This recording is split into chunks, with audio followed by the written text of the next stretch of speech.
अस्सलाम वालेकुम जी, मैं हूं ज़िशान और आप सभी का हमारे चैनल पे स्वागत है। दोस्तों वेलकम हो चुका है। तो भाई साहब फाइनली लाहौर कलंदर को जो है वो पहली जीत मिल गई है अपनी PSL 9 के इस सीजन की, लेकिन बहुत देर कर दी मेहरबान आते आते, क्योंकि टूर्नामेंट से अब जो है वो लाहौर कलंदर की टीम बाहर हो चुकी है और अब इस जीत का कह लें कि कुछ फायदा नहीं है।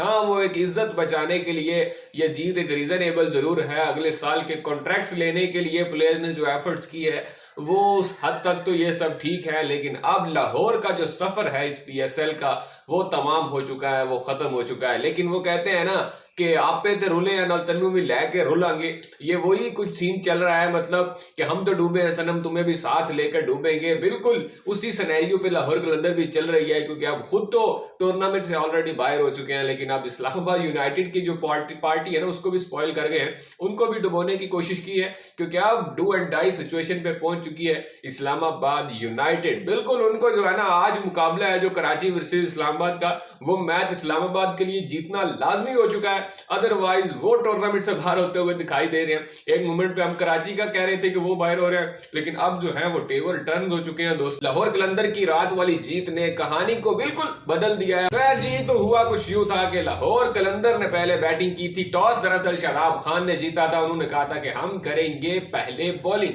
ये एक डिफरेंट चीज थी भाई। पिंडी में कल हमें जो दिखा है ना, कुछ अलग ही चीजें हमें पिंडी में दिखाई दी हैं। पिंडी स्टेडियम में पहली बार बॉलिंग फ्रेंडली पिचेस दिखी हैं, बिल्कुल वही पिंडी स्टेडियम है जहां पे 250 रन बने हैं और चेज भी हुए हैं। 240 तो 2 मरतबा लास्ट ईयर में चेज हुए हैं पिंडी स्टेडियम में, और बिल्कुल हाईली स्कोर जो होते हैं जहां पे उन मैदानों में पिंडी का शुमार होता है। लेकिन बड़ी कोई हैरान कौन चीज थी कि पिंडी स्टेडियम में ऐसी पिच बनाई गई है भाई जो बॉलर्स को सपोर्ट कर रही है। बड़ी कोई जबरदस्त किस्म का शुरुआती स्पेल था जो नसीम शाह का, भाई देखने में मजा आ रहा था। मतलब जिस तरह से गेंद बाहर निकल रही थी और अंदर आ रही थी, आउट स्विंग इन स्विंग, बिल्कुल जो है ना वो अनप्लेएबल किस्म की बॉलिंग करवा रहे थे नसीम शाह। और नसीम शाह का ओपनिंग स्पेल जो है वो एक जो है ना नशा बनता जा रहा है भाई। यकीन करो इस बंदे का जो ओवर देखना होता है ना पहले वाला न्यू बॉल से, उसका कोई अलग ही जो एक ना वो मजा आ रहा होता है दिखने में। मतलब यूं लग रहा होता है जैसे नसीम और कीपर आपस में ही खेल रहे हैं, बैट्समैन तो बस भाई देखने के लिए आया हुआ है कि बॉल जा कैसे रही है और कहां से रही है। क्योंकि साहब ज्यादा फरहान पहले ओवर में बिल्कुल लाजवाब दिखाई दिए, खेले नहीं जा रहा था इनसे।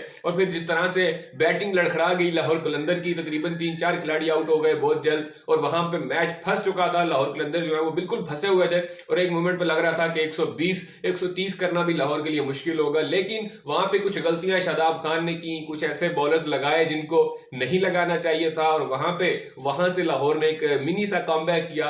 एक अच्छी पार्टनरशिप हुई और उन्होंने मैच में वापसी की थोड़ी सी। रसीवर डूसन, डेविड वीजे और एहसन भट्टी, इन सब की छोटी छोटी कंट्रीब्यूशन के साथ जो है वो लाहौर ने 160 प्लस का टारगेट जो है वो सेट कर दिया इनके लिए। और ये एक अच्छा टारगेट था मेरे ख्याल में। पिंडी की जिस तरह की पिच कल खेल रही थी ना, उस हिसाब से ये बहुत ही अच्छा हेल्दी टारगेट था पिंडी की विकेट पे। और ऐसा ही साबित हुआ, क्योंकि जब लाहौर कलंदर ने बॉलिंग स्टार्ट की तो वो पुराने वाला जो रिदम था लाहौर का वो वापस आता हुआ दिखाई दिया थोड़ा सा। शाहीन शाह अफरीदी अपने पहले ओवर में ही विकेट के साथ उनकी भी वापसी हुई, और उस तरह से एक कंट्रीब्यूशन जो था वो सारे प्लेयर्स का आ गया। जमान खान ने भी 2 विकेट हासिल कर ली पावर प्ले में। तो एक मोमेंट पे बिल्कुल जिसे कहते हैं ना तख्तादार पर लटका देना, बिल्कुल वो सीन कर दिया था इस्लामाबाद यूनाइटेड के साथ। इस्लामाबाद यूनाइटेड को पकड़ के झंझोड़ डाला, बिल्कुल जो है ना निचोड़ के रख दिया लाहौरियों ने। बैंड पे आके कुछ राना फहीम, अशरफ और आजम खान ने थोड़ा सा संभाला दिया और थोड़ी इज्जत बच गई। लेकिन अब एक रन रेट पे भी बड़ी अच्छी कारी किस्म की जरब लग गई है इस्लामाबाद यूनाइटेड के, क्योंकि ऑलमोस्ट 40 कोई रन से ये हारे हैं ये मैच। तो रन रेट पे भी काफी ज्यादा असर पड़ा होगा इस मैच के बाद। और जिस तरह से कल लाहौर की बॉलिंग थी वो तो बिल्कुल जो है ना वो on the point, on the trout, बिल्कुल हर चीज बड़ी जबरदस्त हो रही थी। और हर चीज जो जबरदस्त कर रहा था उनमें से एक बंदा था जहानदाद खान, जो कि इस टूर्नामेंट की फाइंड एक लग रहा है। हमें लग रहा है कि इस टूर्नामेंट में जो बंदा एक न्यू प्लेयर हमें दिखा है ना कोई अच्छा करते हुए, तो वो जहानदाद खान ही है। क्योंकि जहानदाद खान की जो परफॉर्मेंसेज है इस टूर्नामेंट में वो बड़ी शानदार रही है। चाहे उनके वो छक्के वक्कों वाली बात करो या उनकी बॉलिंग की बात करो, बड़ी अच्छी कल उन्होंने बॉलिंग की लाइन और लेंथ के साथ। लेकिन जो चीज थी अलार्मिंग वो ये थी कि भाई लाहौरियों बहुत देर कर दिया आपने,